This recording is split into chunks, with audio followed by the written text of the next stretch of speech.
What we're going to talk about right now is clearing the opponent's first wave of pressure. Let's say in this example that you are the left back and the closest player to pressure you is going to be a right-sided player from the SALT team. Now, whether or not you're hitting a clearance or you're trying to get the ball to your left winger up here, one of the commandments of defending is that we cannot lose the ball to that first wave of pressure. We absolutely must get the ball beyond that first wave. This is why this is so important. As we've gotten possession of the ball and we start to take our attacking shape and some players, we start to get spread out and our teammates start to move up the field, we're not in a position to defend. Our team shape is set up to attack. Now, when you go to play this ball, if it doesn't make it past this player, then all of a sudden they're in a great position to counterattack. They don't have a lot of field left to conquer. We're not in a position to defend. So these always tend to lead to very dangerous counterattacks for our opponent.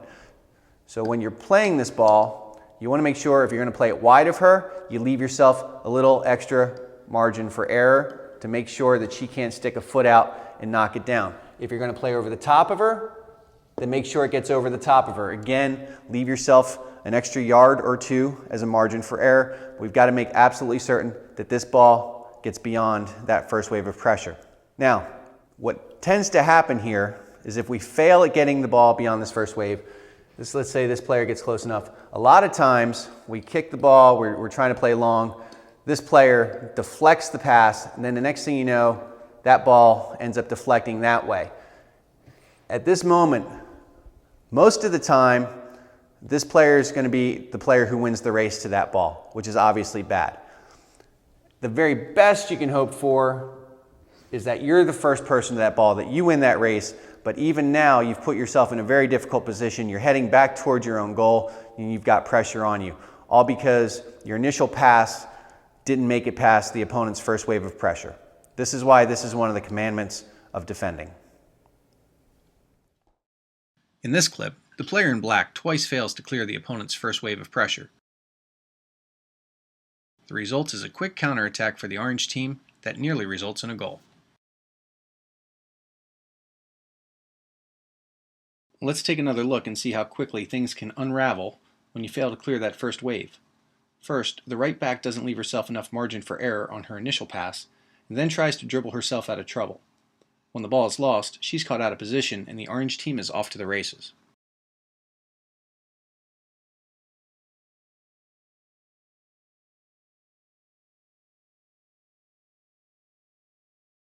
This time it's the center back who doesn't clear the first wave, and again it leads to a dangerous counterattack.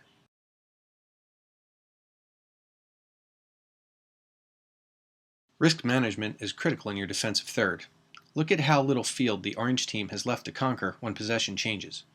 This defender's failure to clear the opponent's first wave nearly cost her team a goal. In this clip, the player in white doesn't leave herself enough margin for error and her attempted clearance is blocked. A harmless situation nearly turns into a very dangerous one. Considering the position of the pressuring attacker, the player in white may just have to cut her losses and angle this clearance out of bounds.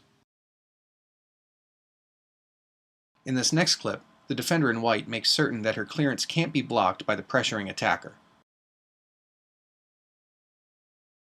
Because the risk is so high, she wisely chooses to sacrifice distance for safety.